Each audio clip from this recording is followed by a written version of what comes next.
Hey, how's it going, everybody? My name is Jason. It's Art of Creation Homestead, and we're outside today. We're going to do our devotional. We're going to give it a shot out here, even though the cicadas are pretty much on fire right now. They've been insane lately, so we're going to give it a shot out here anyways. If you see a cicada hit me in the face, hey, just ignore it. Take a good laugh. But we're going to go out here and we're going to go to Hebrews 6, verses 17 through 20 today. All right. Hey, as always, by the way, if you enjoy this, hey, give us a like, thumbs up. You know, subscribe to the channel if you haven't already. Share this on social media platforms. Comment below and let us know what God's telling you. Prayer requests, praise reports, things of that nature. Okay, but in Hebrews 6, 17 through 20. Okay, so verse 17 is in Hebrews chapter 6, verse 17. It says, "Because God wanted to make the unchanging nature of His purpose very clear to the heirs of what was promised, He confirmed it with an oath. God did this so that by two unchangeable things in which it is impossible for God to lie, we who have fled to take hold of the hope offered to us may be greatly encouraged." Verse 19, it says, "We have this hope as an anchor for the soul, firm and secure. It enters the inner sanctuary behind the curtain, where Jesus, who went before us, has entered on our behalf. He has become a high priest forever in the order of Melchizedek." Alright, so there we have it. Really like all of it, first of all, but I really like the part where it says we have this hope as an anchor for the soul. Okay, He's an anchor. Now, I'd be remiss if I did not tell you that this devotional has been inspired, okay, by David Crowder. Crowder put out a new album this weekend, or this past Friday, and there's a song on there called "The Anchor," and it's a fantastic song. I love it dearly. And so it inspired this devotional, 100%. Okay, so I will leave the link to that song either at the end of this video or in the section, the description below. Okay, but He's an anchor. God, Jesus is an anchor for the soul. Now, first of all, what's the purpose of an anchor? When I started thinking about that, I was like, okay, yeah, I know an anchor, but like, you really kind of get a better feel for it once you start looking into it, right? So what is the purpose of an anchor? So it's meant to be lowered into the water. So I think it may have been Britannica where I got this from, Britannica.com. It says that it's meant to be lowered into the water all the way to the bottom of the sea and digs into the seabed and holds the ship in place, so it keeps the ship from wandering out to sea and gets swallowed up by the sea in the middle of a storm. Okay. So if you say Jesus is our anchor, Jesus is our anchor. If we hold on to Jesus, He keeps us from being tossed about, right? Keeps us from wandering out, wandering away. Because I've noticed in my own life, and just that anytime I may be vulnerable. Let's just say I'm weak in some manner, whether I'm not feeling well, whether things aren't been going my way necessarily. Things have been frustrating. Maybe you're going through stuff at work, going through things in your family life, whatever. Anytime I've been going through stuff, it's like I'm vulnerable and the enemy begins to attack. Okay, so if you got something going on, something worse happens, and so you just start dealing with attacks, it seems like, when you're at your weakest, or when when you're already vulnerable, when things are already happening, just the more happens. Things keep piling up, right? Those are the times, especially those, that we got to hold on to Jesus. He's got to be our anchor. He has to be our anchor. And we do that, obviously, by worshiping and praying and things of that nature, and getting in the Word.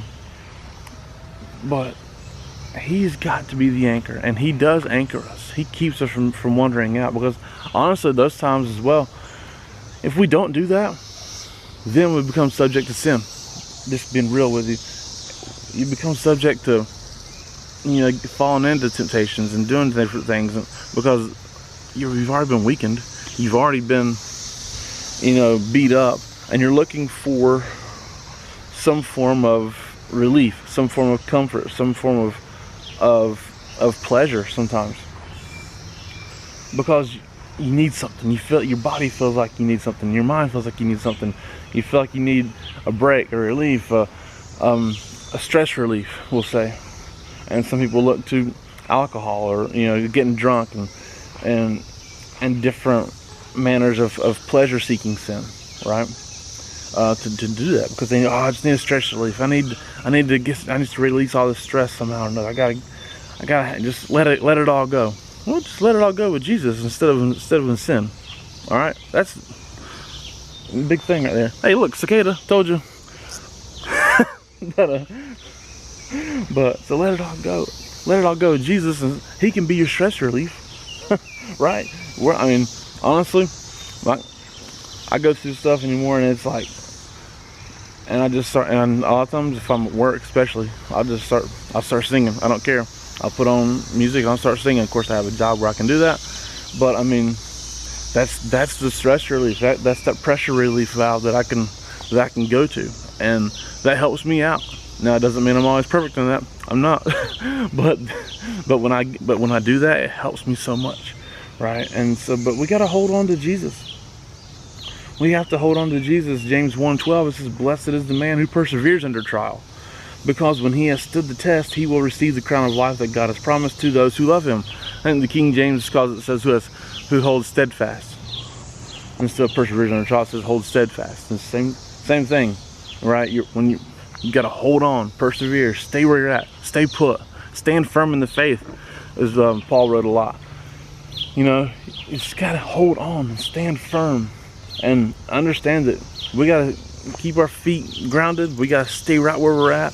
We can't be moved by the pressures of this world. We can't allow the enemy to have his way with us and push us off our spot, right? I think about, like, in basketball terms, if a big guy's down in the post, right, and he can't be pushed back. He can't be pushed away from a position, because he's got to keep the ball close for a better shot. All right, but that's just me.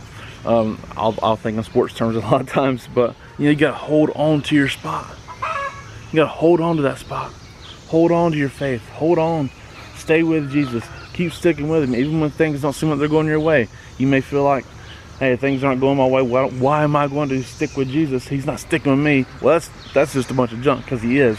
The fact that you're still breathing, the fact that you're still standing, the fact that you're still here, means you still have a purpose, and God is sticking with you. That Jesus is still there. So even when you feel like something's not going your way, you gotta stick with it. Stick with it, okay? My chickens are cackling, but I can't stop. So stick with it, okay? Because God is sticking with you, because you are still here. You have purpose, okay? So just understand that does not mean that He's not sticking with you because things aren't going your way. It means you got to stand firm and hold fast to the faith, okay? No, the girl wasn't even in a nest last time I was out here. Sheesh. But hey, 3 eggs. So we got to stand firm. We got to hold fast to our faith, right? Why is that? Why do we got to do that? Because He said, because when we'll receive the crown of life, right? We won't be carried away. We will see our reward. Our reward is the crown of life, which is that crown we talk about when we get to heaven. We'll get a crown, right? So that is the crown. It also brings maturity. Honestly, it brings maturity when you keep holding fast to your faith and standing firm in the faith. It brings maturity. It really does. So Ephesians 4:14 says, "Then we will no longer be infants, tossed back and forth by the waves, and blown here and there by every wind of teaching and cunning and craftiness of men and their deceitful scheming." So then, you know what? It does. It really does. It really is true. We will be more anchored in our spot. That every teaching, every idea of man, will say. Every idea of man, because you know what? There's a lot of different ideas out there. A lot of different people claim to be teaching God's word, and they're not. A lot of people claim to have the right religion, and they don't. And if we're not, rooted, again, as I've talked about being rooted before, but if we're not rooted and fast and standing firm in our faith and understanding that God's truth is the truth, God's word is the truth, then we can be completely tossed away and out to the ocean, tossed out to sea, and carried away by men's own ideas, by man's ideas to God's idea, right? So we got to stand firm in that. We got to hold fast to our faith, and we grow mature. And when we get mature, we then understand a little bit more, and we are more anchored in our faith, correct? And we gotta be anchored. We have to stay anchored in this world today, because there's too many things happening, there's too much going on, and it doesn't mean that bad things will happen all the time, but it does mean we gotta have Jesus more, right? We gotta stick with him, because if we don't stick with him, we're just gonna be carried away by the waves and tossed about in the sea.